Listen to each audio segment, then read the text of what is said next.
Hey, here we are, Saturday Morning Salty Nerd Podcast. How's everybody doing?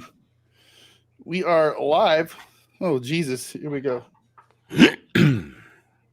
Testes, 1, 2, 3. Man, I just screwed that all up. But, well, that's pretty good. Classic. Okay, hey. Hi, everybody.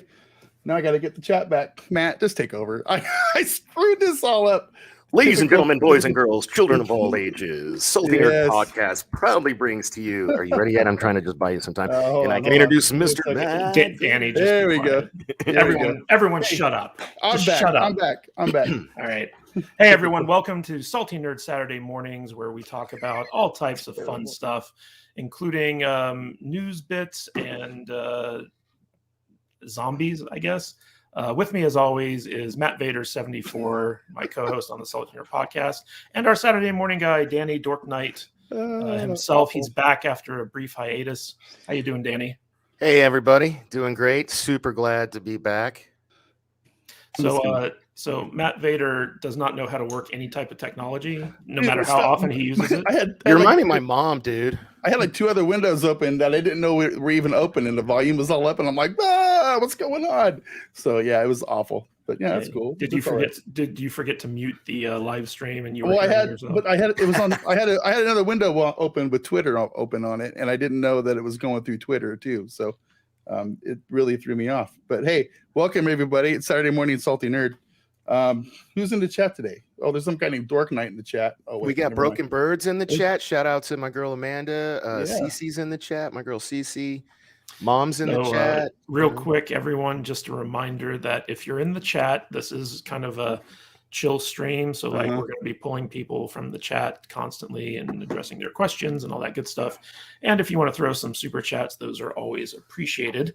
But before we get into it, I think we need to address a certain stunt that Mr. Vader is pulling, which is that if we reach 10,000 subscribers on YouTube before July 4th, the 4th of July, Matt Vader has agreed to get a tattoo on one of his butt cheeks. Vader, do you want to expound upon this and let everyone know what this is all about? What else is there to expound on? Can I ask questions? In a second. Relax, man. Jeez. So I basically was at lunch break at work, and I was bored, and I was on our Discord, and somehow my fingers did the talking without my brain engaging, and next thing you know, I'm probably going to get a tattoo on my butt. That's basically what happened. 10,000 subs by July 4th. I should have upped the ante a little bit because I have a feeling that's probably right on about track with our normal growth curve anyway. I should have said like 20,000 or something, but it's cool. It's fine. So let's get it going. So how big, left or right cheek, what position on the cheek? Is it what I mean? I think those are very personal questions. Well, no, if you're gonna freaking live stream it, you might as well let us know, because we're not live streaming my face. And what? That's not what I. That's not what you guys advertise. Nobody wants to see my butt. Okay. Well, you don't know that, bro. Listen, I don't think YouTube can allow us to show the butt. But yeah, if we hit that goal, we will be live streaming it from the tattoo parlor. It will be a shot of Vader's face as he's getting the tattoo. And it'll also be a Matthew Kadish directed production, so I'm sure he'll sneak my ass in there at some point somehow. Well, no, I don't know. Jude's going to be directing it, and she's going to be in charge of your drinks while you're getting tattooed. Good. They don't let you drink because it thins your blood.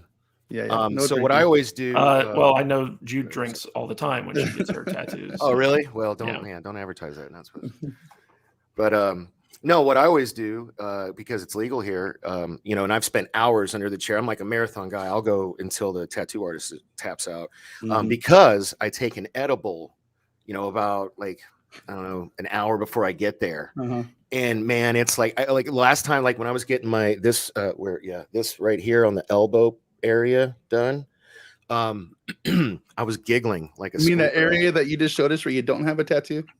No, well, the edge, just on the edge. See, I'm doing it wrong. There we go. Like the edge of the roses and stuff.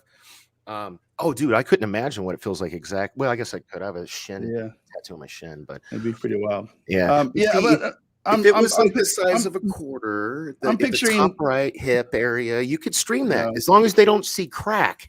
You know what I mean? It's just going to be on like my butt cheek. It'll probably be about the size of a 50-cent piece, and it's going to be our logo face. Yeah. Well, the reason I was asking is because when you guys were talking about streaming, and I was thinking it's just where my brain goes of because you never really specified where or what you were streaming.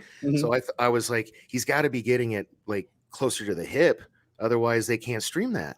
But if you're just showing the face, you can get my fingers did the talking, and there was no thought about it at all at the time. So, but if it happens, it happens. We'll figure it out. No big deal. Start small because it's just a solid black tattoo, right? Because you're just doing the glasses. The glasses are red and blue. Oh, you're gonna. Well, you could still cover up red and blue. Because what I was gonna say was, if you do get it that small, you could like make this an annual thing, but like just learn from this experience, and then you could do a cover up. Because there's a lot of black in it.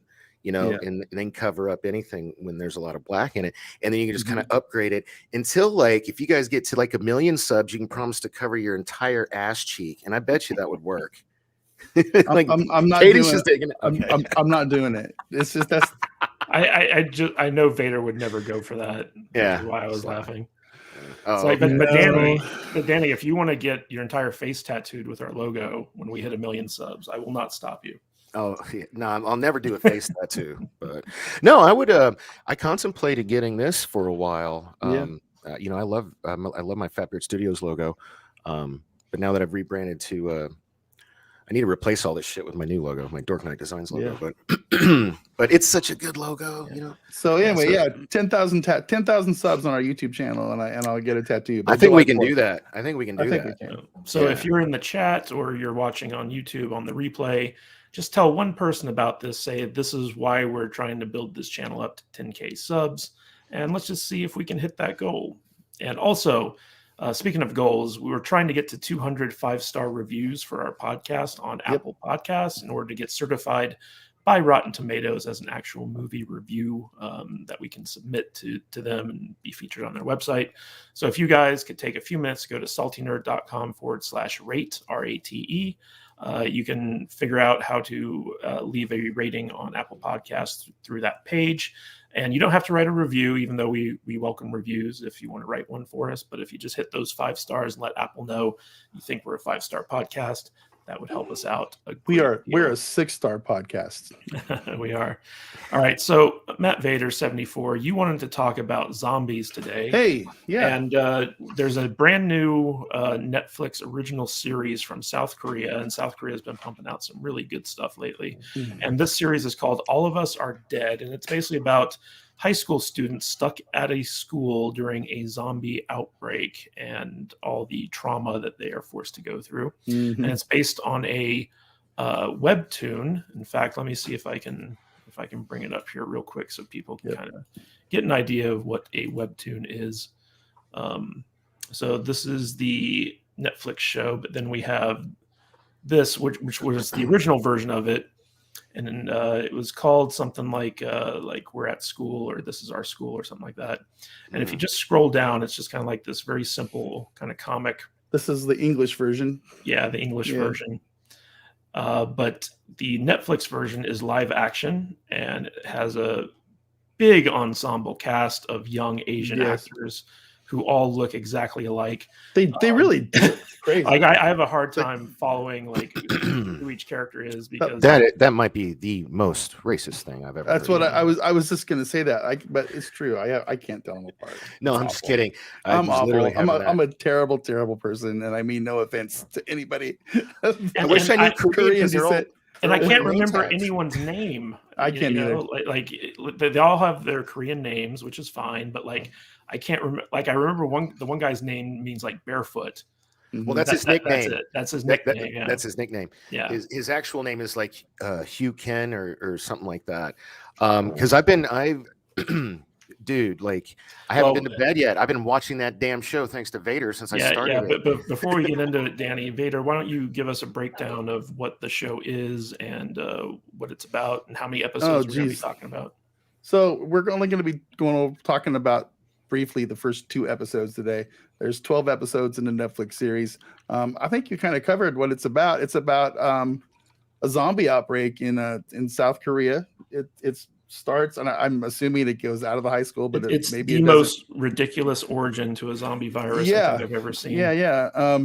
A zombie outbreak in a high school, basically starting with the science teacher trying to cure his son's bad attitude or something. I don't really know how he did it, but so the science teacher is kind of like a disgraced microbiologist who was forced to take a high school science position because all of his colleagues laughed him out of his career. But his son was getting bullied at high school. And so he used the adrenaline glands of frightened mice to bioengineer a virus that was meant to heighten aggression so that his son could stand up to the bullies without getting picked on. And instead of going through trials of testing it on animals, he just pumps it right into his son, who then bites his wife. And so both his wife and his son become zombies. And he finds a way to kind of cure it. And in the very first episode, though, his son is being bullied on a rooftop by a group of kids who were responsible for his bullying previously. And while he's getting beaten up, the fear thing kicks in and he zombies out. And basically he falls off the roof of the building. It looks like he's dead. The father comes to the hospital and kills him again, sort of. It's not really clear. With the Holy Bible. With the Holy Bible, yes. Beats him with the Holy Bible. And beats him with the Bible to death. At least we think it's to death because it looks like he's not quite dead. These zombies are very hard to kill unless you shoot them in the neck with an arrow, apparently. Head. But no, I think it's not even the head. Not even the head. It's like it's like the adrenal gland. You have to hit the adrenal gland or something like that. But like it's kind of funny because in this world in which this zombie outbreak is happening, the movie Train to Busan is a thing. And so it's mentioned a couple times. So all the kids are like, man, this is just like Train to Busan. One of the greatest zombie movies ever made. Yeah, and you know, in most zombie movies, people are like, what is this? I don't know what's going on. But in this movie, it's like, oh yeah, these are zombies. Yeah, it's like we got to fight zombies. What's going on here? And these aren't your shambling George Romero zombies. These are straight up 48. What's that movie? With where they're in London. Days later. Yeah, more like World War Z. It was kind of the vibe I was getting because they fucking run. They've got power. The rage zombies. And then there's I don't remember where the thread starts because I mean they're basically just like Train to Busan zombies. They're fast. They're vicious. You got to remember, it's almost like they're rabid. You know. And it's weird because they can bite through clothing. Like there's many examples of like people getting bit through their clothes and getting infected, where you would think that the clothing would offer some type of barrier to that. But it's weird. But you get to know like this big cast of characters. Not all of them are teenagers. There are some adults in the mix. But there's a couple adult teachers, principals, nurses types, but parents. they're all morons. They're all idiots. Except for the one teacher, except for the English teacher. Yeah, and the show is about the kids and how they're dealing with it. The first episode, where we get introduced to all the characters, basically, it's just a lot of teen angst. Yeah, a lot of teen angst, a lot of This is the bully. This is the class president. This is the, the roles are set. And let me tell you something, man. These cliques that these kids have in Korea, I don't know. I couldn't go to school these days, at least not in South Korea. I would just, it would be brutal. I don't Such a think mean it's too kids. much different from our schools out here, really. But probably not. When you hit me up, and this is no lie, because the first episode, I'm glad we're talking about too. Because you texted me like, man, I'm 10 minutes in, I'm already loving it. Yeah. And then like then it dropped off a cliff, right? Dude, right? Yeah, it was so boring. And I had to pause. And so I was watching it without my girl because I'm on this weird my circadian clock is completely off. So I'm sleeping at weird hours. And so I woke up at midnight. And so obviously she was in bed asleep. So I started watching this show. I'm checking all my texts and stuff, and I started watching this show. And because it kind of it goes like, it's like starts out awesome, and then it's like all this damn CW shit I don't give a fuck about. You know what I mean? Yeah. And then it gets like, and then it ramps back up, and then episode 2 is like, and man, it just gets way better from there. Yeah, I can't wait to talk about more of them. I've only watched the first 2 episodes, but I can say the first episode starts out good. It slows down with all the exposition and the character introductions, and episode 2 immediately ramps it up, just right from the get-go. So just bear with it, it'll be fine. Definitely. Because what happened is like I want to say the 35 minute mark, because all of these episodes are over an hour long. They're not they're long episodes. And I mean, not including, it's an hour of screen time, not including the credits. They're like there's no commercial breaks. Nothing. This isn't made by Lucasfilm, so we're getting actual episodes. So. And it just I got about 35 minutes in, I paused it, and I was like, fuck, because you asked me to watch it for the show today, and I was like, I don't know if I can do this, man. It started out good, blah blah blah. Well, I only asked you to watch the first episode. That's true. But in your defense, if it sucked, we wouldn't keep watching it. So I go into the bedroom, and like I accidentally wake up the girl, and she's like, "Hey, what's up?" And I'm telling her like, "What's up?" And she's like, "If you make me some coffee, I'll come hang with you." I was like, "All right, cool." So I did that. So like, at least I'm not alone watching this bore fest at this point, because it was a good 10-15 minutes where I was just like, I was really about to give up. And then, holy shit, man! We couldn't stop watching it. Like, she was bummed that I had to get on the podcast. We literally just finished episode 6 right before I hopped in to talk to you guys, because we just can't stop watching it. It's really good. Well, that's a sign of a good binge show. Yeah, no, it's really good. And there's real quick before we continue our discussion, we got a super chat from Joker Voice, $5. Thank you so much, Joker, a friend of the podcast. He says, check out Salty Nerd Club for exclusive merch and stuff. Also, SNP Discord, great community and a variety of topics. # keep talking. And we're going to keep talking about yes, all of us are dead. Yeah. So I watched the first 2 episodes and the beginning of episode 3 because I needed to see what happened after the cliffhanger from episode 2. Right? And there's a lot of those. I love how they do that. Like, I would hate it if this show was like not bingeable, because oh my god, you like, and they do a lot of, I don't want to spoil anything. They do a lot of change and stuff. That's cool. Yeah, and so like the first episode is a lot of setup after the initial kind of introduction, and I had to watch it twice in order to really understand what was going on, who all the characters were, what their relationships to each other are. And in episode 2, they actually introduced like new characters that you might have seen in the background, but they didn't really focus on in the first episode. And so you're just kind of like, who are these people? Am I supposed to know them or something like that? I literally said that out loud to Cece a couple times, man. But it's kind of funny because in the first episode, they have one shot of the archery team, the high school archery team, practicing for a match. And I'm like, oh, those guys are coming back in a big way. And then in episode 2, they're coming back from the match to the school, and then they see all the zombies. And sure enough, like the archers are just going through the school, like fucking picking zombies off. I mean, I was loving it, man. And did they do that different in like? Did you notice at the end of it, their bows like flip? Is that like a? Those are marksmanship bows. I think they're like the bows they use in the Olympics and stuff. They got all kinds of weird like cool attachments and everything to them. Oh, okay. I have to say, I really love Korean zombies for some reason. These things are so next level, wild and gnarly, and the way when they do the when they do the flip, right? When they go from normal to the transition, zombie, and with the eyes and the transition that they do is absolutely incredible. And I don't know if it's CGI or if they just got actors that are really good at twitching, or if it's a combination of both. Oh, there's the one scene in episode 2 where they put the girl in the CAT scan and she like wigs out and does the flip thing. Well, she literally bends backwards. Completely.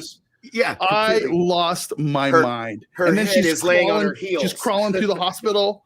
I'm like, what's going on? Super fast too. It was like, it was crazy. Broken Birds. We are discussing All of Us Are Dead from Netflix. It's a Netflix original series from South Korea. You can see it on Vader's screen behind him. Yeah. It actually just released on Netflix yesterday. And that's why we're talking about it today, because we wanted to like get on this while we had a chance to make it so freaking good. So Amanda, I know you'll love it, or Broken Birds, I know you'll love it. I used to do the Walking Dead viewing parties here in Vegas for like 7 years, and you know, I kind of fell out of love with it when a certain thing, you know, when they basically killed Carl, because you know anyway. So I stopped. That's literally the last episode I ever watched. I was like, okay, guys, it was a fun ride. We're not doing these parties anymore. But Amanda used to come to him all the time, dressed up, loves the zombie shit. She might have even hung out with The Walking Dead a little bit longer than me. So I know she'll love this, because this has made me.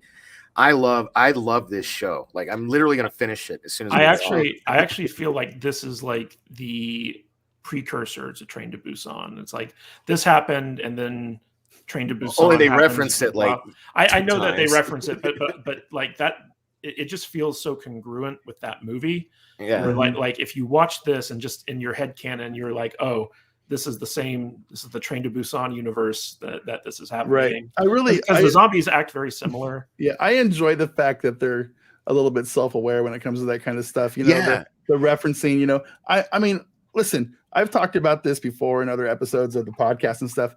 I am quickly becoming a big fan of South Korean cinema and television. They're putting out some really good stuff, man, and it's the complete polar opposite of what they're putting out here in the West. It is, dude. Well, there's so much good stuff. They're not afraid. Like, I mean, they do crazy shit, dude. Like, so in the first episode, I don't know if you guys picked up on this, and it gets expanded upon, you know, later, and because of my memory, I don't want to say something I shouldn't. Right. But I know in the first episode they do this terrible thing, and these are supposed to be kids in school. Terrible. And there's this terrible shit you would never see in American cinema, and they don't show it, but they allude to basically a girl getting raped. You know, and that just right off the get go, it was just like, whoa, shit, what am I in for? You know? Yeah, that's we got to that scene. I'm like, wow, this is next level. And but they do that to really, really make you hate that guy. Right. You know, that's what I was just going to say. Oh, right? Sorry. Oh, no, it's fine. Oh, no, you're good. I'm just excited because it's rare I get this excited about, because I was like, especially when I paused it and I was like, I'm so glad I kept watching it. Like, I just need people to understand that. Please just get through the first episode and it's worth it. South Korea has no chill. That is very, very true.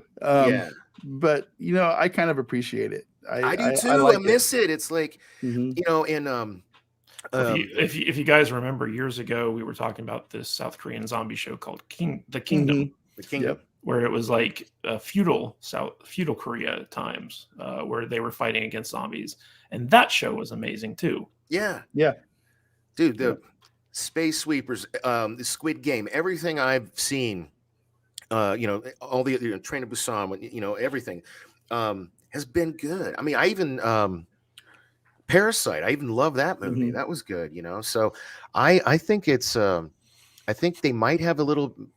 I don't know. They're not like as woke as we are, or they're new to this with they're a young nation. I don't think to us. I don't think South Korea gives a shit about any of that woke stuff. Exactly. I really don't. And that like removes the ceiling they have on their creativity, which I can okay, just because people make art that's got bad shit in it you know, like that doesn't make it a bad thing. You know what I mean? Like we should, like this whole slave one thing. Don't even get me started on that renaming of that shit. It's like, seriously, like what's next? Like we're going to stop teaching kids slavery and happened in school. He just beat his kid's ass with the Holy Bible. Yeah. Yeah. And he drops the Bible. Yeah. Smashed his skull in. Yeah. So yeah, South Korea, man. I'm in. I'm really interested in more stuff. I am so glad you've enriched my life, Vader, by introducing me to South Korean, you know, cinema and sci-fi. I love it, man. So, so guys, check out All of Us Are Dead on Netflix. I think if you like zombie movies, if you like horror, and it's so you're going to be into it. So. And it's set mostly in like a high school. It's kind of very self-contained. So that was the thing I liked a lot. It's all kids dealing with the there's not a single gun really. And they do act like kids. Yeah. While they're dealing with this. And they look like kids too. I think they might have hired actual kids, you know what I mean? Not like we do in Hollywood where we hired 20 somethings to play 13 and 14-year-olds, you know, like these kids look young to me. I actually went to IMDb trying to go down the rabbit hole to see if I could find their ages. And like, they don't, like this Lee Yu-mi chick who was she was actually also in Squid Game. She's wow, you're right. I'm about to say the same thing. I can't tell which one she is. She looks like 3 different characters. It's really hard. It's really hard because really they all have like the same type of hair. They all dress the same. Well, yeah. So I think the uniforms don't help. Well, that's what I loved about Squid Game is they gave them all numbers. Fuck, that made it so much easier because I just call them their number. Well also each actor in Squid Game was very distinctive, you know. Like every girl in this show, it's very hard to differentiate who they are. There's at least 3. There's the class president who's really hard to differentiate from the chick in the pink sweater. Thank God she was wearing that or the pinkish hoodie. And then there was the bitch in the pink sweater. Like there was like a few that look very, very, very, very similar, but there were, there was the chunky one with the shorter hair, so I could tell her apart, but I still couldn't tell you her name if you held it in my head. I don't know anyone's name in this show. It's just terrible. 2 episodes in, it's pretty bad. You can't tell Jung Ho Park from Jin Lee Park. It's ridiculous. I don't know what your guys' Hey man, this is you introduced me to this, so you're a little bit further along. Kind of like when you play a game, like it's I can't catch up to your level. Yes, it has. South Korea's been putting out amazing content for many years. It's just becoming more mainstream here thanks to Netflix. Yes, and thank you to Netflix for that, right? Yeah. I mean, I'm happy to be exposed to new content. Old Boy's good. I've seen Old Boy. I love that the scene with the hall and the hammer. Shit is classic. The host is pretty good too. I actually haven't heard of that. I'll check that one out. It's a monster movie. Okay. I haven't heard of The Good, the Bad, and the Weird, or The Wailing, or I'm a Cyborg. So we'll see. All right. Vader, is there anything else you wanted to say about this show before we move on? No, man, not really. I'm looking forward to checking out the rest of the show. Like I said, it's 12 episodes. I'm only 2 in, so I got a lot of content left to get going on here. I got one more question. Okay. For Kadish about this before we move on, if that's okay. Yeah, go ahead. As the writer and as someone who does like a show called Bad Writing and stuff like that, and the 2.5 episodes you've watched so far, I would really, because like I just want to know, like I'm afraid to put, I'm gonna just step out on a limb here. I said a few times, man, I bet Kadish loves this show. How's the writing to you? I love the writing in the show. Like, I just felt like I've also seen 6 episodes, so maybe I should ask you this later, but I just felt like there was a lot of really good storytelling, world building, connective tissue, callbacks. I thought the cliffhangers, because they do multiple cliffhangers, were freaking amazing. So I know you've only seen one of them so far, but it just like, without spoiling anything, you thought it went the opposite way, right? No, you didn't. Well, I'm a dumbass then. I thought it was. I thought it went like. I mean, like I was like, so if you're talking about the cliffhanger at the end of episode 2, I was like, if that actually happened, that took some balls. Yeah, that's where I ended. But I was like, I know that more than likely they're not going to get rid of this character at this point in time. Right. I just love how, even though it is like a bingeable show, I still feel like they write. There's been at least 3 of these episodes, I believe, so far for me, and I'm done with 6. That is like, be sure to turn in next week. Like they ended it perfectly. Even though it's not episodic. I think that the whole concept of a high school science teacher creating a zombie virus to help his kid with bullying, and then keeping infected mice at the school when he knows how dangerous these things are, right? Stretches credibility a little bit, but it's Korea, so like what do I know? In terms of the writing, I mean, so far the writing's been pretty good. Dialogue not the best, but a lot of teen angst in the first episode. And, there's actually not a lot of dialogue in this show. Sometimes they'll slow down the action so that characters have time to talk. And once you get to know some of the characters and they turn into zombies, you're just kind of like, oh, that's too bad. I'm going to have to kind of see it as a whole series before I can really kind of judge no, for sure. It was. But for sure. So, I mean, so far, I haven't really been finding too much wrong with it. So. Did you watch it dubbed or subbed? Dubbed. Oh, bummer. So I was making it because I was explaining to Cece that I think I mentioned this in a previous podcast about Squid Game. So I watched Squid Game, I binged it dubbed because I don't want to read. Normally, I know Vader. I remember Vader and I specifically having this conversation, and I went back and I watched a few of my favorite episodes after I was reading all the hoopla after how different stuff supposedly was through the translation, and I watched it in Korean with the subtitles. And enjoyed it a lot more. So I challenged Cece. So before I woke her up, I was watching it with subtitles because after having that last experience, I was like, screw it. Plus, it kind of makes you focus more. So I'm not screwing around on my phone or doing something else. So here's the thing, though. I just finished the latest season of Narcos Mexico, and that's a show where you have to watch it because everything's in Spanish, pretty much. And so I just finished a long session of reading my TV shows.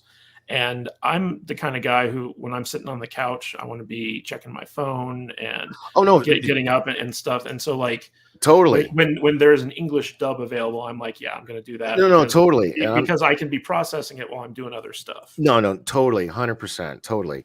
I'm just wondering if they'll be the same thing. Cause so I was challenging Cece when she came out, we started watching it dubbed. Because she doesn't like to, she's like, I don't want to fucking read TV, and so then and then we switched it back because I also wanted to see. I was like, hey, remember that thing with Squid Game? I wonder if they're changing stuff, and it was pretty much exactly the same. So they either learned from Squid Game, or I don't know, or maybe Squid Game was just too nuanced. But moving on, let's talk about Mandalorian season 3. I mean, Book of Boba Fett. Damn, that's why I was shaking my head. Yes, I was like, definitely. So, Matt Vader 74. Why don't you give everyone kind of a brief overview of what the season premiere of Mandalorian season 3 was all about? So, Boba Fett is on Tatooine, I think, during this episode, and that's it. That's all I know. Boba Fett is on Tatooine somewhere. The Mandalorian, Din Djarin, however, is for some reason out getting bounties after he. Well, he's chilling out on the Halo ring, right? Yeah, on the Halo ring. That looked just like the Halo ring. I have no idea where that is in the Star Wars world. Right? It's very interesting. Listen, I'm kind of salty about this episode. I did not like this episode. Well, a lot of people are saying it's the best episode yet. And that's what I don't understand. Is like, oh my God, this is the best episode of Book of Boba Fett I've ever seen. It doesn't. It's not. It's. I just have. There's so many weird, goofy things about this episode that I just do not like. Share. The Halo ring is weird just right out the get go. Yeah, I wonder what Jon Favreau's Xbox Online screen name is. Or I mean, it didn't feel Star Wars to me. Star Wars is planets covered with cityscapes and stuff, like that. They don't have Dyson spheres or Halo rings or giant things orbiting around suns. But I guess, I I guess we can chalk that up to J.J. Abrams and his son eating moons, that kind of stupid shit. But do you really think so? Because like they've done so much. No, I mean I agree. I actually do agree with what you're saying. What I'm questioning is the J.J. Abrams influence part. Yeah, I just talked that out of my ass. Like, listen, okay. I'm missing Star Wars grit when it comes to some episodes like this. It doesn't feel dirty and grimy when it comes. You to don't like the. I've been gone for a couple of weeks, so I apologize if you already said this. But those mods, you probably like. I did not. The Power Rangers bikes. No, exactly. No, okay, no. So like, yeah, they've been making some design choices that kind of put me out of Star Wars, and I feel like you're kind of saying the same thing. It's not necessarily the design choices. There's weird things in this whole series that just don't feel Star Wars to me, like the modder guy with the orange dreadlocks last week. Yeah, I guess he's probably like John Favreau's friend. I think he's a DJ or a record producer. No, he's a rapper, right? He's a rapper. He's a bassist. Okay. His name's Thundercat.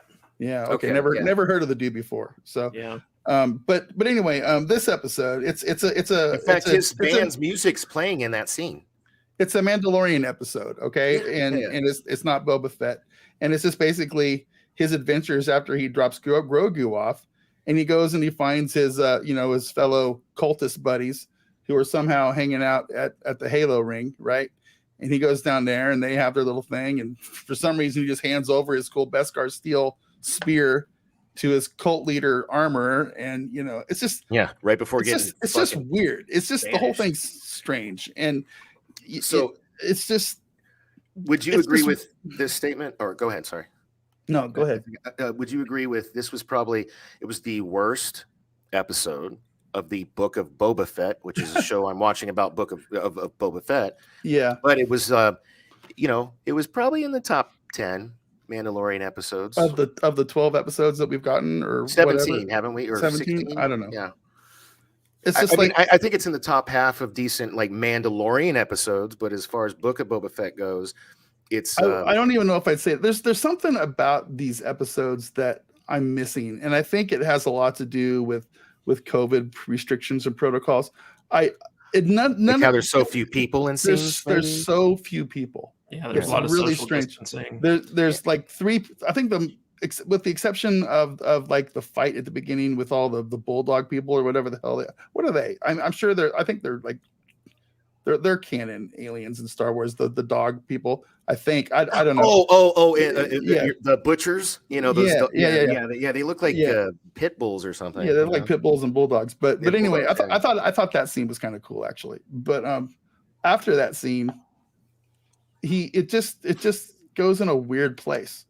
He goes and finds his cult leaders. There's only 2 of them left, I guess, after they helped him escape off the planet in the first the armorer and the big dude. The lone descendant of the Jedi Mandalorian. I'm sure I'm driving Joker crazy in the chat right now because I don't know anybody's names or anything. But it's just he just told us they're called the Clatoonians. Yeah, I don't care. And it's just there's so many weird decisions. Boba Fett. See, I'm getting mixed up.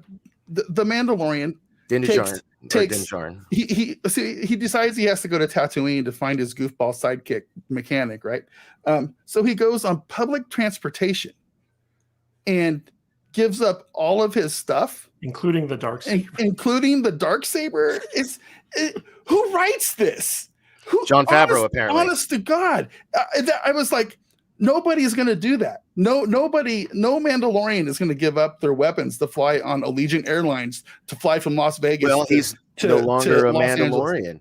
As he proved, he's taken his helmet off twice. It's insane to me. And then we have the stupid, Greedo's kid in the plane. It's like, twice they do that gag twice. I was like, okay, I don't care. It's stupid. He's just going to sit there and mope. So, my weapons are in the cargo hold because I'm a dumbass and I just put them all in the box because the stupid robot made me give up my stuff. I don't get it. I don't get it at all. And then we go to Tatooine and, the comedic sidekick mechanic idiot. I can't stand her either. She's like the worst Star Wars character I've ever seen in my life, right? She's sitting there with her droid friends that she stole from the dude from episode 1, Watto. And they're having a fun adventure with. You're talking about Amy Sedaris. Yeah, whatever. I don't care what her name is. No, but okay. The mechanic lady. But she deals with Watto. I don't know. I made that up. Listen, I made it up. But just let him I'm gullible, man. Just let him talk. Let me talk. Yeah. She's sitting there having a fight with a womp rat, and then the womp rat starts to eat her. It's starting to eat her. She's literally going, "Oh my God, it's eating me!" And then Din Djarin comes in, shoots it and saves the day. And then they go and they do it. They have a counting cars. They should have had Danny from the car show here in Las Vegas come in with his stupid headband and his cut off shirt. Oh shit! What did I just do? And just it was awful. It was just a stupid show. I mean, I didn't even like the Nubian star speeder ship. I want the Razor Crest back. You know what I'm saying? I totally agree. It's just you can't take any bounties in that thing. They've got the little bubble there that was probably clearly for Grogu. Yeah. And then, but if you remember back to the prequels, I know a lot of people don't like to talk about those. But Anakin was supposedly like, no human could pilot those things. Remember, but it was because he was how strong he was with the Force. Don't even get going on those. There were plenty of Nubian starfighter pilots. Yeah. I mean, for sure. No. He's talking about the. I'm talking about humans, though. They said in the Phantom Menace. I mean, please correct me, chat, if I'm wrong, but I'm like 99% sure that this was like they made a big deal about or the pod racers, right? Pod racers, yes. Yeah, and then, how like no human could do it, right? And then and that's how they set him up having his that's how they set it up at the end when Anakin, little kid Anakin, gets into the Naboo Star Cruiser. They set up that's how a child is able to pilot a starcraft. Yeah. Mm-hmm. But yeah, so like with the pod racing, Joker says I'm wrong, so I'm wrong. Okay. You're wrong. No, I know you're wrong. Well, no, like the way you explained it was wrong. Mm-hmm. Okay. So like basically they set up that the fact that Anakin is able to pod race and do so successfully against other species that are more geared towards it, basically sets the stage for him to then pilot the Nubian starfighter at the end, which can be piloted by humans. Okay. So like it made it sound like you were saying that only Nubian starfighters can't be piloted by humans. I got yeah. So to me, hold on, stop really quick. There's a question in the chat from Dennis. It says, I'm curious what non-original trilogy Star Wars Vader likes. I like the original trilogy. I like half of Revenge of the Sith, the last half, and that's it. The rest of the movies are crap. They're trash. You don't like Rogue One? He said a trilogy. I do like Rogue One. Oh, okay. Rogue One's actually. He said what non-original trilogy Star Wars? Everything outside of the original trilogy. People can be mad at me because I was one of those people that talked a lot of mad shit about the prequels, and I'm standing by it. They're not good movies, guys. You go back and you can watch our old reviews that we did a couple years ago on the trilogy. So, and I'm sure you guys have all seen the Red Letter Media review of the prequels, right? So. For sure. Well, what surprises me about this episode is so first of all, you have a short season with the Book of Boba Fett with only 6 episodes or 7. Well, no, or actually 6 because of this one. Yeah, and they literally take one whole episode to go off on a side story about a character who has not been in the show at all up to this point. Now, obviously, well, they teased his music at the end of the I know that they teased it, but what I'm saying is that they completely went off on a completely different storyline in the middle of this show, and it was just a very odd creative choice in my opinion. Like it would have been one thing if throughout the course of this series we were also seeing Din Djarin going off and doing. Is that how you pronounce? I don't even. No, it doesn't matter. No, the last name is pronounced with a J, so it's Din Djarin. I'm just gonna call him Mando. So like, it would have been one thing if Mando had like a subplot weaving throughout like the course of like the series, and then like we get like a full episode of him or something like that. But the fact that it's like first 4 episodes Boba Fett, then all of a sudden Mandalorian, and it's just like it was a very strange choice, in my opinion. I might agree with the fact that it was a strange choice, but like I understood it by the end because if they hadn't shown anybody, like the fact that they brought in Fennec at the end kind of was like, all right, cool, because the way they ended the last episode, Fennec Shan. No, I know you get it. You're an intelligent writer. Everybody gets it. Everyone got it. Yeah. I'm saying it was an odd choice the way that they structured it. I totally agree. What they this whole season's been an odd choice, like flashbacks. Go ahead. Sorry. What they should have done is they should have had another Boba Fett adventure, with whatever on the streets of Tatooine. It got set up that Fennec was going to get friends to come in and help him out. So what they should have done at the end of this episode was had Din Djarin showing up at the end with his brand new starfighter and saying, "Hey man, what's up? I heard you need some help," something along those lines. And then we could have moved on. And then the actual first episode of the next Mando season could have been answering our questions about how we got you're where right. we were there. 100%. 100%. So I love that. Yeah. That's what I would have done. You guys, you were just on Force of Light. I think they talked to you about this. It just feels like that they don't have enough story. So like who knows, man, maybe they did take the script for season 3, episode 1 and was like, hey, let's just put it in the middle here instead of doing what you just said. Cause what you just said makes way more sense. You know what I mean? So, yeah. All right. Well, I'm still kind of enjoying the Book of Boba Fett, and this was definitely a great episode, even though it was not a Book of Boba Fett episode. Yeah. But moving on, let's talk about something that I'm passionate about, which is the Percy Jackson series. And it was just announced that Percy Jackson is getting a original TV show on Disney Plus. Now, for those of you who maybe aren't familiar with Percy Jackson, there's a series of books called Percy Jackson, the Olympians. It's kind of like a Harry Potter style story, but instead of like magic and wizards, it's Greek gods and demigods. And Percy Jackson is the son of Poseidon, and he's like half human, half god, and he goes on these adventures that have to do with legendary quests and stuff like that. And the books are actually like really good. They're very enjoyable books. And he had 2 movies made, both of them made by Disney. And it was basically the first Percy Jackson, which was The Lightning Thief, and then the second Percy Jackson book, which was The Sea of Monsters. And both of those movies were so poorly done in the sense that the people making them completely gutted the books.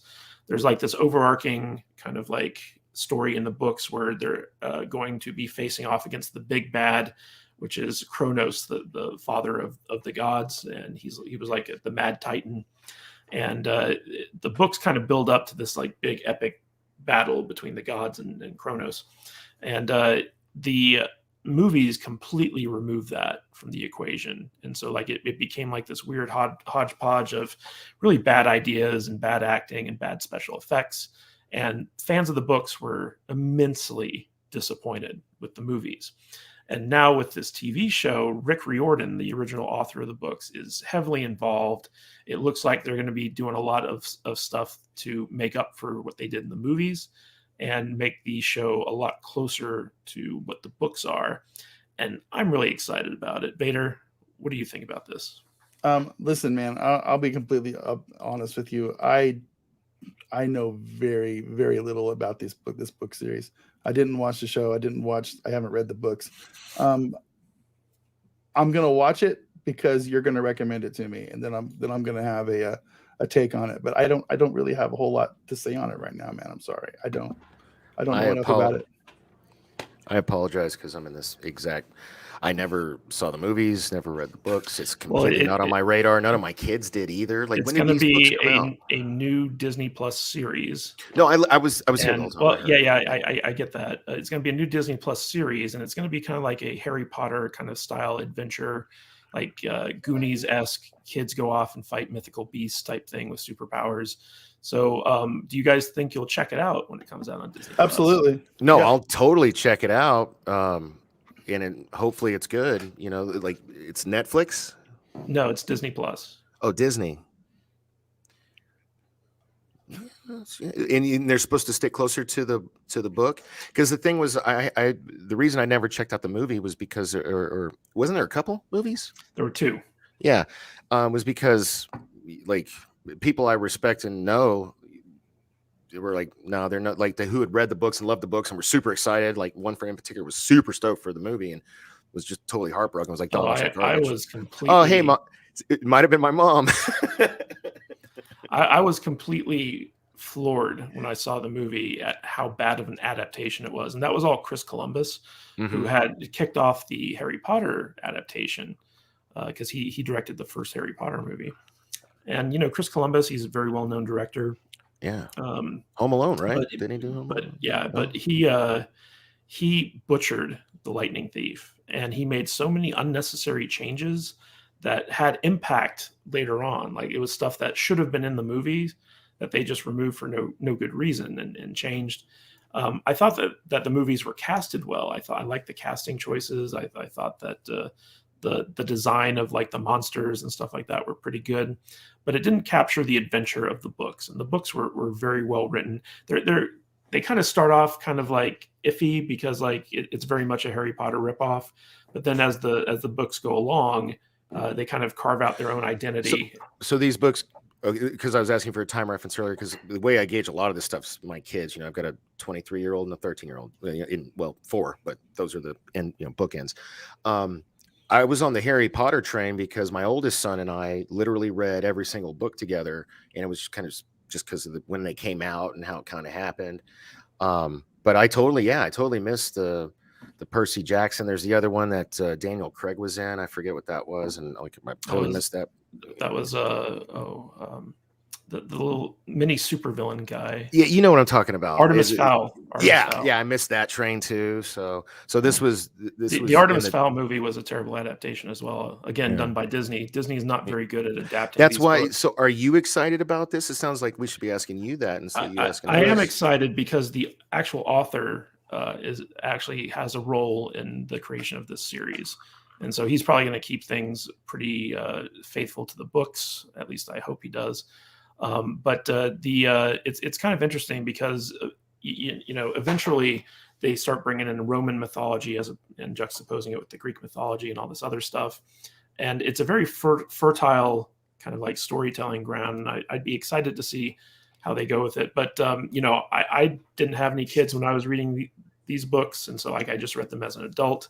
And at first they're kind of like they're a little bit kiddish, but then like they get like pretty right. Good that's quickly. What's cool about them, if you think about it, is oh my God, that's why my son and I really bonded over these, because it was like the first book is so small, and it is kind of like in the second in there, and it's really geared more toward that age range. So it really was like when I say we read all the books together, like we literally sat together and read, like I think it was the first 3, like where he would sit with me and I'd read out loud, and then after that we both just read them and would talk about them, kind of like how like I wish I could have done a podcast back in the early 2000s, so I could just talking to my son, because it would have been cool. But you know what I'm saying? So it kind of it was cool how it matured with kind of a certain audience. That's why I think there's like they have such a rabid fan base, and some of this new stuff, it's not. And the way Rick Riordan handles this is he takes classic Greek mythology and kind of modernizes it, puts it in like the present day, and puts interesting kind of like modern twists on it. And so like the creativity in these books is really good. And I'm excited to see them actually try to, make a faithful adaptation as a Disney Plus series. Right. Because Disney Plus, like the series on Disney Plus, have been better than the movies. Have they announced a showrunner for this yet? They have. Yeah. I believe it's John Steinberg and Dan Schatz, along with Rick Riordan. So I don't know who those guys are, or what their background is. Yeah. Okay. Well, but, I can dig in. I can go into their rabbit hole deeper later, but yeah. But it should be pretty good as long as Rick Riordan's there to keep him honest. I'm hoping it'll turn out good. Apparently, my mom is. I'm asking her for some advice on that. She's like, my mom is my whole life. She's always been a huge reader, like Isaac Asimov. Like she got me into like so much. I hate to keep talking about her, but apparently, if she's got faith in it, I do too, Kadish. Not that your word wasn't good enough. So, all right. So moving on from Greek mythology to gods among men, let's talk about Jason Momoa joining the Fast and the Furious 10. Yeah. So it was announced yesterday that Jason Momoa has been cast in the 10th Fast and Furious movie, and it's rumored that he's going to be playing the bad guy in the series against Vin Diesel. So just like John Cena was the bad guy of F9, Jason Momoa is going to be the bad guy in F10. And there's not a whole lot to this story other than the fact that this is going to be Momoa's next big thing. But I thought it was interesting because, we can't get enough of Jason Momoa over here on the I really hope that he's Toretto's brother. Their cousin. I hope his dad had another kid with somebody else somewhere, because that's just how you know how it rolls. If John Cena can be his brother, Jason Momoa can be his brother. John Cena was his brother. See, yeah. I stopped watching Fast and Furious when the one where Paul Walker died in real life. That's the last one I saw. I believe that was 6. 6. Oh shit! And this is 10 that's about to come out. 11. Yeah. 11. No, it's 10. 10. The last one was 9. There's 3. Fast 9 was just utterly ridiculous. They went into outer space. They were racing cars. They were racing cars in outer space. Wow. Can you just Yeah, they strapped a car to a rocket and they sealed it all up with duct tape and they crashed it into a satellite. He's not joking. That's seriously. What they did. Yeah. And when they hit the gas pedal, the rocket activates. Yeah, it's the most brilliant thing you'll ever watch on a movie. So it's amazing. Here's the genius of what studio's behind this? Universal. Okay, here's the genius of Universal. I'll watch this one with Jason Momoa, but I'm only watching it because Jason Momoa is in it. But I'm never going to watch the last 3. I haven't wasted. Man, listen, all these hours. 9 is an absolute clown show, but there's something about it that once you start watching it, you can't stop. It's like a car wreck. It's absolutely hysterical. I mean, Cena ziplining through the city, and it's off the rails, ridiculous, but it's kind of fun. And I think I've actually softened up on the movie a little bit. I love this comment. Father's, brother's, nephew's, cousin's former roommate. Yeah, but he's got to do it for the family. For the family. And you know what's funny about the Fast and Furious movies is the more ridiculous they get, the more entertaining they become. Yeah, if you go on our channel, wrestling. If you go on our channel and seek out our Fast 9 review. We go in depth into how much we love that movie. In fact, I think Jude put it on her top 10 movies of 2021. She did. She's crazy. Yeah. And it was like, after the reordering, I think she made it an honorable mention because didn't some reorderings happen because she forgot about a movie, or was that? Yeah, because of Boss Level. Boss Level Level came out in 2020. And it didn't. See, I watched the show. Yeah. But the Fast movies have gotten pretty entertaining with how ridiculous they are, and I'm wondering if John Cena is coming back for the 10th one as well. He could. His star is starting to rise, man. Was he alive at the end of the last movie? Yeah, he kind of joined the team because he was Toretto's brother, right? He then probably a redemption there. But this also opens up things. So, like for instance, if there's ever another Hobbs and Shaw movie, it's possible Momoa could show up in that. The Rock has said that will never happen, I thought. Well, I mean, it made some pretty good money the first time around. Right. Have you not heard about his beef runs so deep for whatever reason with Vin Diesel? Because Vin Diesel has the rights, some kind of rights, so he would make money off of another Hobbs and Shaw movie. Oh yeah. And The Rock is like, I don't want to help that dude make another fucking penny for the rest of my life for whatever reason. Yeah. They haven't gone public with it, but yeah. Something dirty happened. Yeah, something I don't know. You don't cross the Rock, man. Yeah, he does. And I don't know. Nobody knows why, but he Vin Diesel's gonna get something shoved up his ass sideways pretty soon. If you smell happy Royal Rumble, happy Royal Rumble Day, everybody. Yeah. Is that today? Yeah, dude. Oh, sick! Right on. Yeah, I'm actually really, really, really. I hate WWE, but I'm really excited for the Royal Rumble. It's my favorite pay-per-view. Right on. All right. So speaking of big men with big muscles, let's talk about the He-Man live-action movie. That was a beautiful segue. It was announced that Netflix is making a He-Man live-action, and they have cast West Side Story star Kyle Allen as the titular He-Man. Kind of looks like him, doesn't he, in the face? Is he like No, is he like pre-transformation He-Man? Exactly. Well, yeah, like he better hit the freaking gym, man. Because like, so when I heard about this, I went down the rap because the last guy they cast, what was that dude's freaking like? Do you remember? Because Noah. I think I have it here. Noah Centineo. When Sony was going to do the movie. And he was a scrawny little fucker too. And this guy's scrawny, man. Like he's just like, he better hit the damn, like, I don't know, man, or CGI or muscle suit or something. He's way too small to be. All right, so here's a picture of him. Yeah, boom. There you go. Yeah, see Vader. Yeah. Thank you. Yeah. No, I have no interest in this based off of the casting alone. So. Wow. Yeah, so he's a trained dancer and ballet dancer, right? Performer. Yeah. So he's got that lean, athletic body. My guess is that what they're probably going to do is they're probably going to deep fake his performance onto a bigger guy, or they're going to go Hulk and just have the body be that's CGI. Oh, I was going to say, when you said Hulk, I was going to say, no, they just have two different actors. You know, you got Bill Bixby and Lou Ferrigno. So they'll like have that dude be Prince Adam, and then like John Cena or somebody like that, somebody big actually to be, or Chris Hemsworth would be a perfect He-Man. Jesus, if he could do an American accent. But I don't think I've ever heard him do one. I have absolutely zero interest in this. Yeah, so. yeah. Hemsworth Sadly, did an American accent in Cabin in the Woods. So, but it says here that the live-action feature film adaptation of Masters of the Universe has finally anointed its He-Man rising actor Kyle Allen.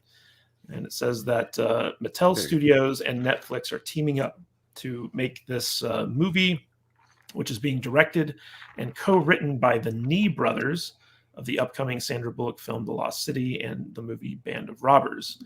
And it says, in Masters of the Universe, Allen will play an orphan named Adam, who discovers he is a prince destined to be the savior of a faraway land. He must quickly learn of his power and the importance of saving his true home from an evil force. Previously at Sony Pictures, the project was officially announced by Netflix after months of further development. Sony will retain release rights to the project in China, insiders familiar with the deal said. So you know what that means. It means that Adam is going to be on Earth, and he's going to learn about his power, and he's going to go through a portal into Eternia, and that it's basically the Dolph Lundgren He-Man movie, right? Rejiggered. Yeah. See, like this is why I raised my hand. I didn't want to interrupt. I've been really interrupting a lot. Sorry, guys. I've just been missing being on the show. But I knew you would think the exact same thing. Because when you said that, because I didn't read that. I didn't know about that. Orphan. Wait, what? So they're going to make him from Earth? Oh, they're going to fucking include Earth again? What? Like, like all that was happening. I'm like, oh my God, no. So yeah, I have zero interest in it now. The Nee brothers co-wrote the script with the writer of Shang-Chi and the Legend of the Ten Rings, David Callahan. Probably my least favorite Marvel movie. Oh, no. Eternals is my least favorite Marvel movie. I apologize. Yeah, that wasn't very good, was it? Yeah, and it was terrible. Yeah. So they say this movie has been 14 years in the making, and our partners are so excited to tell an entirely new story and share it with a global audience. Why do they do that? Why does it need to be an entirely new story? If it is, then like make your own IP, use a different, or what we always say in comic books when they try to race swap or gender swap, just make a new character. Why do you got to take He-Man and change it? People like He-Man for a reason. Keep it the freaking same. His mom was from Earth, not him. He was a halfling. He was half Eternian, half human. Now they're going to make him all human or something, or what? Like, This is like one of those shows where they say, hey guys, we're going to do all this really cool, interesting stuff. And then as soon as they actually tell us what they're doing and open their mouths, everybody who's a fan just goes, and yeah, exactly. It's dead, and they're dead on arrival. Don't even make it. Don't even bother wasting our time because nobody's going to watch this thing. And the only people who are going to watch this thing are people who are like, being paid to review it for, is a Disney movie? What is it? It's It's a Netflix. Netflix. That guy at Netflix has a stranglehold with it's just He-Man. It's just that He-Man shills who have no taste are gonna probably watch it, and whatever. It's so just here, hold up now, because I know I get a lot of shit for liking Kevin Smith's Masters of the Universe, but this sounds terrible. It does, okay. Yeah. Like this, like I really hope it doesn't happen, because they've been talking, dude. There was this one producer, he actually used to follow me on Twitter. Like back when I first met Kadish, I met him at one of the when I used to do the convention circuit, and I can't remember his name. It's big. He looked like a freaking wrestler, big, like Bobby Lashley looking dude, and he had the rights, and he was like tweeting about it all the time, and like sharing all this stuff all the time, and then that disappeared, and then Sony got the rights, and then they had a script written by, I can't remember these, like, this is, I'm a stoner, sorry.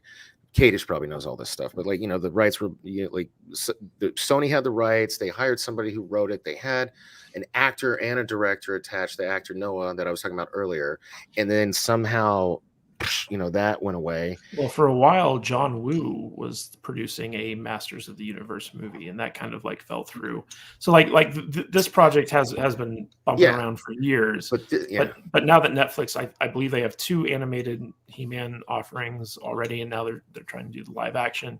Yeah. I'd actually be more optimistic if Kevin Smith was involved in this, because he's at least like a proven writer. I don't know who these Nee brothers are, or what they've done in the past. No, exactly. That's like, that's why I'm like, hey man, I'll still die on my Kevin Smith hill, but like this one, like I'm not looking forward to it. Which and what sucks is because well, shit, I think it was you, Kadish. Weren't you the one talking about like how the metrics of how Netflix shit gets like renewed, or how they make movies and stuff? Well, just how they evaluate. That was you, right? How they evaluate hits and right, losers. Right.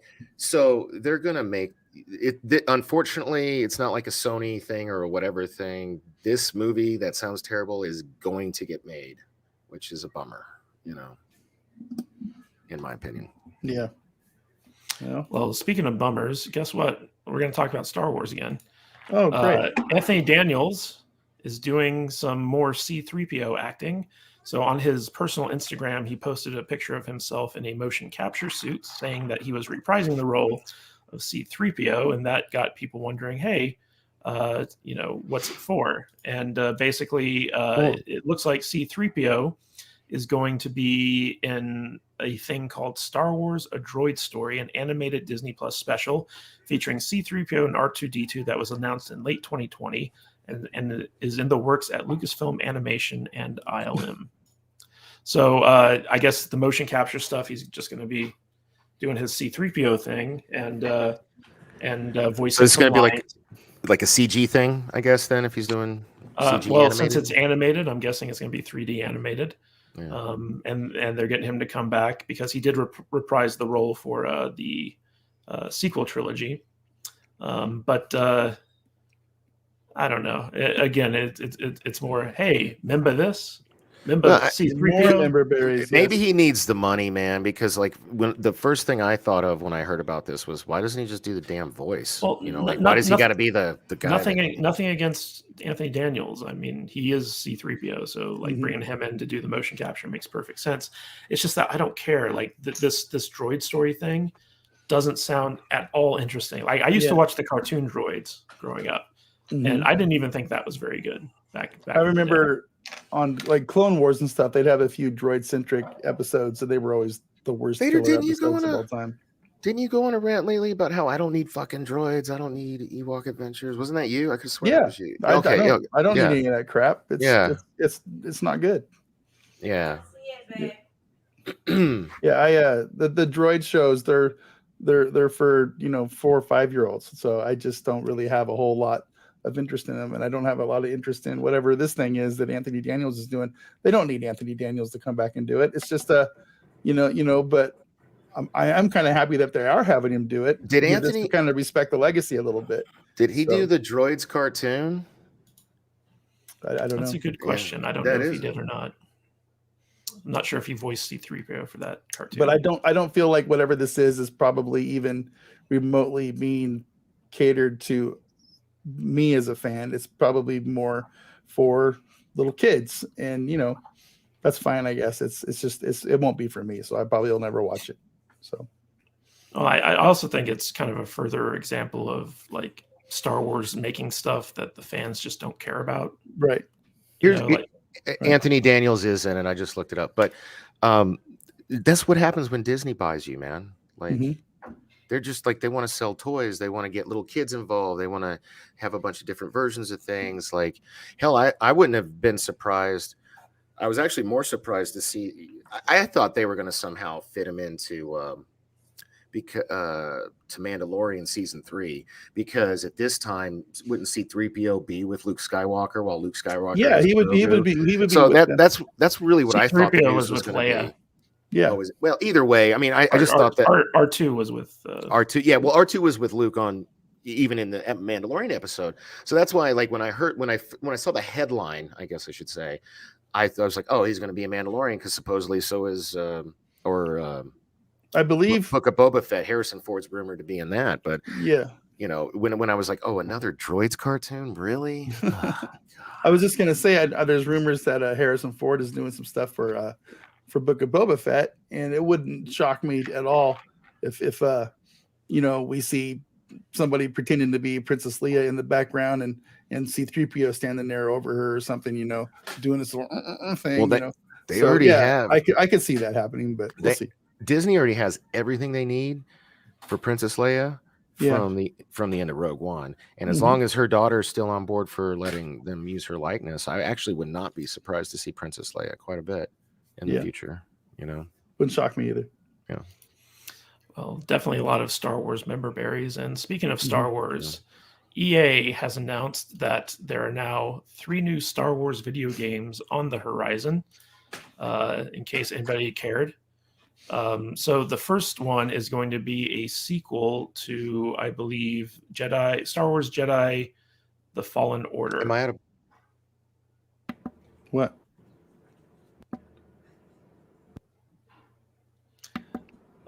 The other 2 video games, I don't think that they've said what they're going to be, but one of them is going to be a first-person shooter, and the other one's going to be a strategy game.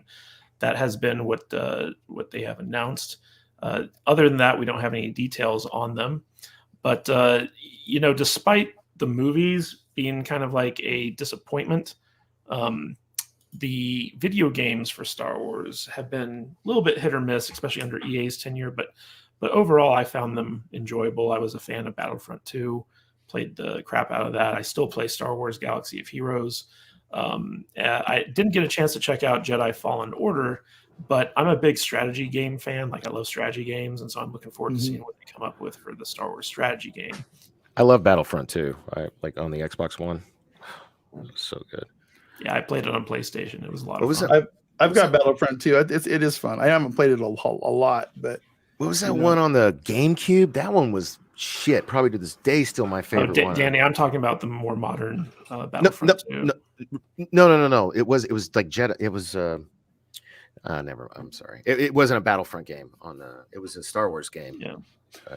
Well, I know. Well, the Battlefront are Star Wars games, and so like there's the original Battlefront and Battlefront 2, which came out a while ago, and then once EA started redoing them, they released another Battlefront and another Battlefront 2. And the Battlefront 2 that was just released that I was talking about had the loot box controversy surrounding it, where the Xbox One. Yeah. From the get go, it was like you had to pay money to win basically, and it brought about like the downfall of the loot box era because it was just like so greedy. And I never paid for any of the loot box stuff when I was playing that game. I just played it. Like, me either. Yeah, but like, didn't you get to play? I think I'm like, that's the. I got it right over there. It's you play it. You can play as like Luke Skywalker on some levels, right? And then like you can unlock heroes during a level to play as them. Yeah. In order to unlock them, you had to get like certain types of credits in order to do them. And part of the controversy was that in order to unlock Darth Vader, you needed to either spend 3,800 hours playing the game, or pay like $100, you know. Yeah, which I know I didn't because I'm a cheapskate. But I know back then I had that GameStop membership thing, and I always did pre-orders. I always got a lot of cool. I remember because I've been out of gaming unfortunately for at least 5-6 years now, which is a bummer. But I used to get a lot of free characters, a lot of free stuff. I remember with the Dragon Ball Z game, I got like a Super Saiyan Goku with my pre-order. So I think I did something like that. But I do remember what you're talking about, though. The interesting thing about this is that the EA no longer has an exclusive license to Star Wars, right? So like that expired, and now other companies are making Star Wars games, and EA now has to compete with those if they want to have a successful Star Wars, because they used to be the only Star Wars game in town. And with games like the mobile game Star Wars Galaxy of Heroes, that game pulls in like over $1 billion a year. It's ridiculous. That's the mobile game, right? Yeah, that's the mobile game. Because of this. Oh my God, I was just talking to somebody about this morning. Like, I wish I'd have thought of that. It's the mobile, because I play this stupid wrestling game that has all these microtransactions, and I'm in what's like a faction, which is kind of similar to a guild in the other game. And dude, like some people are dropping, they're dropping like $100 on these stupid little things to get. And I know they are, because the only reason I got a faction gift was because you only got a faction gift. Like when you spend like $100, everybody in your group gets like a free gift, and it tells you about it. And I'm like, and I get them almost daily, and I'm like, Jesus Christ, man, these people are making bank. It's crazy. Yeah, there's a reason the Activision Blizzard sale was for like $70 billion, and I mean they're not with a B. With a B. Oh my God! Yeah, there's huge money, huge money. $60 billion of that was probably Candy Crush. Good Lord! Yeah, Candy Crush alone, right? It's huge. That's oh my God. Little nerds like me think of games like World of Warcraft and stuff and make a lot of money, but in the grand scheme of things, they're small little bit players when it comes to these mobile games. It's wild how much money there. That's why Activision was pushing Blizzard to do more mobile stuff, like with Diablo Mobile and all that other junk that the hardcore Blizzard fan base rebelled against, because they're like, we don't want to play on our phones. Right. Yeah. It's like, what's the term? Is this a joke? Is this an out of season April Fool's joke? Yeah. From BlizzCon, that was epic. Well, it's going to be interesting to see if the culture at Blizzard changes at all under Microsoft, or if Blizzard's going to be its own independent thing now outside of Activision's influence. Because Activision was all about the microtransactions. They wanted the $1 billion FIFA, windfall every year. And Blizzard just didn't make games conducive to that type of thing, and they were trying to push them in that direction. But I'm excited for more Star Wars games, especially if it's a strategy-based game. Like, I would love to see like a almost XCOM-like Star Wars game or something like that. If we Total War, Star Wars. So are you talking like a phone game then? No, I'm just talking regular game, computer game. Computer game I'm a PC gamer. I don't like consoles. Yeah. Oh, okay. I'm with you, man. Consoles. You're a PC guy too? PC guy. PC guy. Last time I played on my PC was Unreal Tournament. I want to say that was like 99, 2000, something like that. Well, you can have your little console. That's fine. We'll play real games. Yeah. Also, nowadays with Microsoft Game Pass, you can play all those games on your PC under Game Pass. So the same one on the Xbox, right? Yep. Same one. That Game Pass is something I'm probably going to have to look into, because it actually looks, it's pretty intriguing for the price. Yeah. It's like I mean, beats paying $60. I mean, it depends. Like, I have kids also, so like every game I got to get the second it freaking comes out, which is retarded. I need to say one thing just really quick. Hash Brown PC Master Race. All right, let's go. So what? Hash Brown that shit. Hash Brown that shit for sure. All right, so let's just go to chat real quick. Chat, everyone, thank you so much for being with us this Saturday morning as we've talked about all this stuff. If you have any questions, we're going to be wrapping up here in a few minutes, so feel free to drop your questions for the panel in the chat, and we will get to them as soon as we possibly can. But while you're doing that, we're going to do a little talk about professional wrestling. So Danny Vader, take it away. what is going on in the wide world of wrestling. It's all Danny, man. Oh, okay.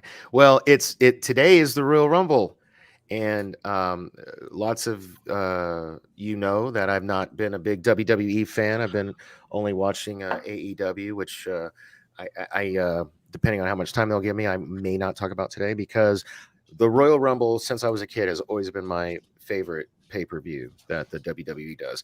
So, Cadis, are you familiar with the Royal Rumble? Do you know what it is? Oh yeah, I've done it before. Okay. Oh, okay. So, they always have surprises. They always have people from the past return. I'm sure Scott Hall will come in and wrestle for 4 seconds and get thrown over the rope. Well, I'm actually thinking my money's on X-Pac, because it really is, dude. It really is. Honestly, I hate it when they do that, because they bring in these old school guys that you want to see do well, and they last for a minute and a half. Yeah, it's just for the pop and the nostalgia. I don't like it. Yeah, they're old. They're trying to get a payday. I totally get it, man. I love it. I'm the opposite. Like that. Yeah, I think it was it 2011? That one year Diesel, like Kevin Nash came out as Diesel.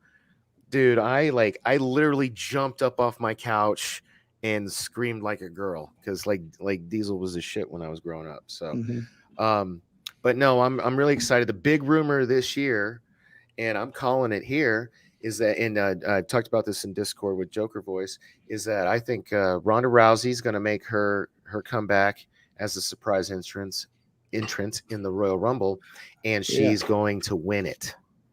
And we're going to finally get the Ronda Rousey versus Becky Lynch I match. never liked Ronda Rousey in WWE. Never. She comes in, loses to Becky Lynch just to elevate Becky Lynch, because they never had that. They were supposed to have that match, but then Nia Jax broke her nose. Yeah. And she had, you remember that? Okay. So, and then in the women's, so that was the women's Royal Rumble. Before these rumors came out, my pick was actually Bianca Belair, because there's only been 3 people in history to win back-to-back Royal Rumbles. Hulk Hogan was the first one, Shawn Michaels was the second, and then Steve Austin was the third. Isn't there 4? No, there's only 3. I'm pretty the way Joker Voice is with Star Wars. That's me with wrestling, brother. I'm telling you. But Steve Austin's the only one who's won it 3 times. He just didn't win it 3 times in a row. He won it 2 times in a row, and then another time. So the men's Royal Rumble, I have no idea who's going to win. I don't even know who's wrestling in WWE anymore. Yeah. So, all right. Well, are you caught up on your AEW stuff? No, I haven't been keeping up. The only thing in the wrestling world right now that I'm halfway interested in is if Bray Wyatt comes back somewhere. I like his cryptic little weird satanic YouTube vignettes that they've been dropping out there, and I have no idea where that's going though. So I don't know what's happening. It's funny is Braun Strowman, who's Adam Scherr now, which is his real name. He's been making a lot of appearances on different shows, like independent shows, right? Wrestling, and on podcasts and stuff. And he's been calling out, Wyndham Rotunda, which is Bray Wyatt, by name, and he's been referring to the vignettes he's been releasing on the YouTube that you and I have been watching, right? And so I think, I think the two of them might be, because they used to be together in the Wyatt family. Yeah, I really hope that those two in particular don't go to some small, independent or smaller league. I don't. They're wasted there. Oh, they are, but they're free agents. They're doing it right now. They absolutely have. They need to go to AEW. I think they have to. Yeah, and totally. If they don't do that, if they don't go to AEW, then they're absolutely fools, and they're wasting their time, because they need to be on TV in front of large audiences, not this small crap. It's just their storyline and your characters are too good to be wasted on Impact. I totally agree with that. And it sucks, because a lot of the wrestling shows that I watch, like What Culture, they think that that's where they're going to end up. And if that's the case, man, that's waste. No, it's a waste. That's a waste. Yeah, totally agree. Totally agree. Well, the only AEW thing I want to tell you to maybe get you to come back is Wednesday, CM Punk versus MJF. Oh yeah, that'll be good. And the build up to it has been it's not that chef's kiss. It's not that I'm disinterested.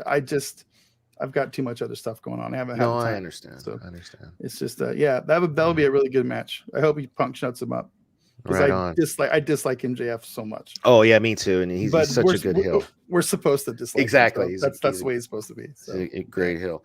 Well, hey Matt, did we have any super chats or any questions or anything during my 2 minutes? No super chats. No one cares enough to ask us questions. So we're just gonna wrap it up. Matt Vader 74. Where can people find out more about you, and what can they do to help you get a tattoo? They can find me right here at mattvader74.com on the Instagram, Twitter, YouTube, and Facebook. I'm over on Facebook too. And sub to this channel. If you're not sub to this channel, sub to saltynerdvideo.com. And if we can get to 10,000 subs by July 4th, I will get. Oh shit! Play-Doh just hooked us up. Yep. I will get us I'll get a tattoo on my butt for 10,000 subs by July 4th. So. And Play-Doh 23, great discussion as always, and PC Master Race for the win. Absolutely. The real nerds, console players just can't handle tech. That's very true. Just don't. You can't defend your position, Danny. You know what? I'm like, here's the thing. What is it they say about dorks? Like, geeks are this, nerds are that, dorks know the difference. Like, it's cool. It's cool. I've never heard anyone say that. No. Oh, I'll find it. It's a thing. It's totally a thing. It's totally a thing. All right, Danny, where can they find out more about you? At Dork Knight LV. I'm on Twitter. Thanks to Alex, I'm back on Instagram at the same thing. And if you check out that on Facebook, it's actually my business, which, hey, like, why not give my business a shout out? I don't understand why I've never done that before. So check it out. Yeah, Dork Knight LV. Don't even try, Danny. What? Don't even try to defend your console. Yeah. Fair enough. I wasn't going to defend it. I was going to defend me. I don't have any. Knowing the difference. I'm just being lazy. I'm just lazy. I don't have any problem with console players, but I don't like the two-hand thing. You're just not PC gamers, so it's just the way. No, I used to play. I just don't like. I'm lazy. I don't like the two-hand thing. Like, I got to use my left and my right hand. Like in my all the fingers. Like, I know you have to do it on the console too, but you're just using your thumbs, maybe a couple other fingers. But like on the PC, man, like if you want to be good, you've got to like. There's all kinds of different. You can literally plug a controller into the PC. Yeah. See. Oh yeah, I'm a dumbass. What can I say? But that's okay. So everyone tell a friend about our drive to get to 10,000 subs so we can get Vader his tattoo. Be sure to rate us on Apple Podcast, and also tune into our live streams. We do them Monday nights at 9 p.m. Pacific, midnight Eastern. That's Alex's stream, and that's the only time he can do it because he puts his kids to bed, and then he's got an hour before he has to go to sleep, so because he has to work the next day. And then on Thursdays, we're doing the Salty Nerd News Hour. But we'll also do a bad writing stream every once in a while as well. It's just very hard to schedule people for those things. And of course, every Saturday morning here on the channel, it's going to be me, Matt Vader, and Danny the Dork Knight, along with some other guests to kind of come on and talk about things. And we've also got some appearances scheduled on Midnight's Edge this week. Matt Vader and Alex are both going to be on the Wednesday edition of Midnight's Edge in the morning. So be sure to check them out. They're good friends of the channel. And so thank you guys for joining us today to talk about all these news stories. And I would like to touch on this new cartoon on Amazon called Vox Machina, The Legend of Vox Machina or something like that. It's from the studio that did Invincible. It's an adult. It's almost like the old school Dungeons and Dragons cartoon, but like way gorier and for adults, I guess. So that looks like an interesting new offering as well that we might talk about on the show sometime in the future. So anyway, guys, thank you all for showing up. And also join us on Discord, saltynerddiscord.com. Takes you right to our Discord, and we have a lot of great chats going on there, great community, and all that good stuff. All right, everyone, thank you for joining us, and stay salty,